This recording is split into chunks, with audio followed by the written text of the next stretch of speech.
Oke, Bismillahirrahmanirrahim. Assalamualaikum warahmatullahi wabarakatuh. Pada video kali ini, kita akan membahas terkait dengan text preprocessing atau text preprocessing. Ada yang menyebutkan preprocessing, ada yang menyebutkan processing. Nah, eh, pemrosesan teks itu sendiri atau processing teks ini adalah proses mengambil teks mentah dan memanipulasinya untuk tujuan tertentu, seperti membersihkan data, mengubah format, mengambil informasi yang penting, serta menyediakan input untuk model machine learning. Kenapa? Karena format awalnya itu tidak terstruktur, maka supaya bisa diterapkan terhadap model yang tersedia, maka kita perlu melakukan text processing. Di antaranya, proses yang pertama itu adalah scaffolding, yang mana tahapan ini digunakan untuk mengubah teks menjadi bentuk yang sama. Semua teks yang tersusun, misalkan dari huruf kapital dan huruf kecil, diubah menjadi huruf kecil semua, dan pada tahapan ini hanya huruf alfabetik saja yang diubah, di mana tujuannya ini untuk mempermudah pencarian kata dalam dokumen. Kemudian untuk konsistensi. Misalkan di sini ada ilustrasinya, awalnya dia itu huruf kapital dan huruf kecil, hasil dari cascodingnya itu huruf kecil semua. Kemudian setelah disamakan, maka dilakukan penghapusan karakter, yang mana karakter ini dia tidak relevan terhadap apa yang ingin dianalisis. Karena analisisnya itu analisis teks, maka karakter spesial seperti angka, tanda baca, dan bahkan karakter lainnya itu bisa kita hapus. Bisa juga proses ini digabungkan dalam tahapan cascoding.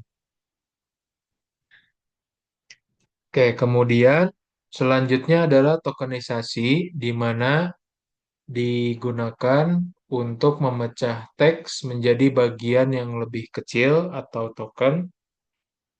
Artinya dari suatu teks kalimat itu kita pisahkan kata per kata dari eh, teks tersebut atau kalimat tersebut, yang mana pemisahannya itu berdasarkan spasi.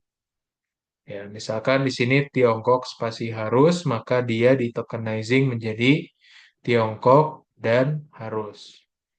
Lalu selanjutnya adalah proses filtering, di mana proses ini dirujuk pada langkah penghapusan kata hubung atau stop words, di mana stop words ini merupakan kata-kata dalam kosakata yang tidak memiliki makna, tidak menjadi ciri khas atau kata-kata unik dari suatu dokumen. Misalkan di sini ada kata harus, ada kata juga, karena dia bisa dikategorikan stop words, maka dia hilang.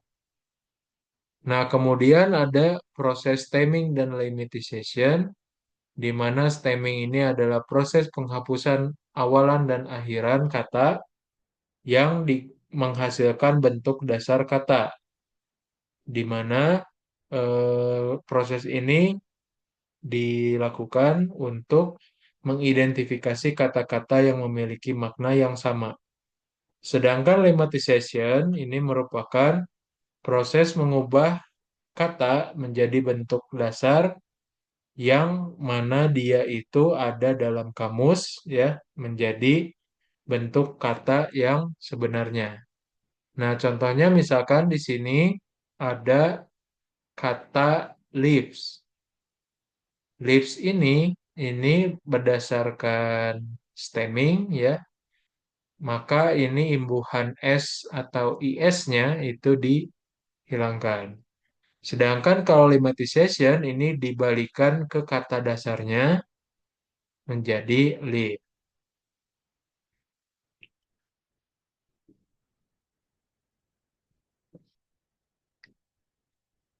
Oke, kemudian ada ekstraksi teks. Dalam pemodelan, terkadang kita tidak bisa menggunakan data yang berbentuk teks atau string, sehingga kita perlu mengganti menjadi fitur numerik sehingga model dapat diterapkan. Nah, di sini ada dua metode yang umum. Yang pertama adalah back of words, yang kedua adalah TF-IDF. Untuk back of words sendiri, ini adalah cara untuk merepresentasikan data teks yang mana dia itu akan membuat kamus yang berisikan kata-kata yang diketahui dalam suatu korpus atau dalam suatu susunan kata, dan kemudian membuat vektor untuk setiap dokumen, di mana dia itu berisikan hitungan seberapa sering setiap kata itu muncul. Misalkan di sini kalimat pertama about the bird, bird, bird, bird. Di sini ada kata about, ada bird, ada the, ya. Bird-nya itu ada 5 kali, about-nya ada satu, the-nya itu ada dua, dan yang lainnya ini nol karena memang tidak ada di dalam korpus tersebut. Kemudian ada juga TF-IDF atau Term Frequency Inverse Document Frequency. Ini merupakan juga seperti back of words, di mana dia akan menilai pentingnya sebuah kata dalam sebuah dokumen atau kategori dalam sekumpulan file atau korpus. Nah, TF-IDF ini sesuai dengan katanya terdiri dari dua, yaitu TF, yang kedua adalah IDF. TF sendiri merupakan pengukuran seberapa sering sebuah kata muncul dalam sebuah teks. Artinya, frekuensi yang lebih tinggi ini bisa menunjukkan kepentingan yang lebih besar. Maka rumusnya adalah berapa banyak kata T itu muncul dalam suatu dokumen dibagi dengan berapa total dari seluruh kata dalam dokumen tersebut. Sedangkan IDF ini merupakan terkait dengan istilah tersebut bermakna dan spesifik. Jika suatu istilah muncul dalam lebih sedikit dokumen, maka istilah tersebut bermakna dan spesifik. Dihitung dengan cara log total number of document in corpus D, atau misalkan dia itu total dari banyaknya dokumen dalam suatu korpus dibagi dengan banyaknya dokumen yang mencakup kata atau istilah T. Nah, itu adalah terkait dengan text processing. Selanjutnya, kita akan lanjutkan ke analisis teks. Dalam analisis teks, ada beberapa metode yang dapat dilakukan. Di antaranya adalah analisis teks yang berupa sentimen dan juga topik modeling. Analisis teks itu sendiri yang berupa sentimen, yaitu proses untuk menentukan sentimen atau opini yang diwujudkan dalam bentuk teks dan dikategorikan sebagai sentimen positif, negatif, atau netral. Nah, analisis sentimen ini dapat diterapkan dalam berbagai algoritma. Salah satunya adalah rule base, di mana rule base ini didasarkan pada leksikon.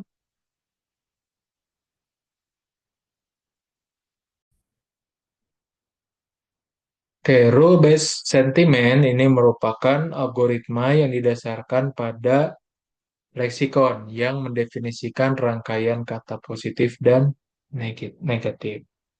Kemudian dilakukan analisis terhadap jumlah kata positif dan negatifnya, sehingga kita bisa menentukan sentimen yang mendominasi. Salah satu algoritmanya adalah FADER.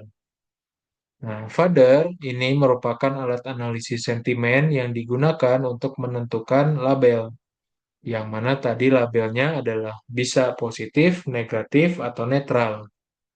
Keuntungannya adalah tersedianya kamus yang berisi nilai dari setiap kata atau kamus leksikon fodder yang mana nanti akan dilihat apakah dalam suatu kalimat atau suatu teks itu didominasi oleh kata positif atau negatif atau dia netral, maka dihitung menggunakan nilai-nilai ini.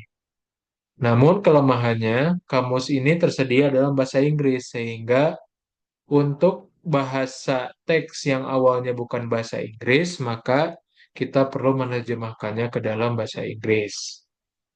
Nah, dalam penentuan sentimen father itu sendiri menggunakan rumus compound, di mana di sini rumusnya adalah X dibagi akar dari X kuadrat per alfa, di mana X ini ada jumlah skor kata berdasarkan father, kemudian alfanya itu adalah parameter normalisasi. Ini nilainya bisa menggunakan 15 atau nilai yang lain. Dan di sini juga ada em, flowchart ya terkait dengan father itu sendiri, di mana dari hasil perhitungan compound score ini, apabila nilainya itu lebih dari 0,5, maka sentimennya adalah positif. Apabila nilainya kurang dari negatif 0,5, maka dia sentimennya negatif. Sedangkan selain dari itu, dia masuk ke netral.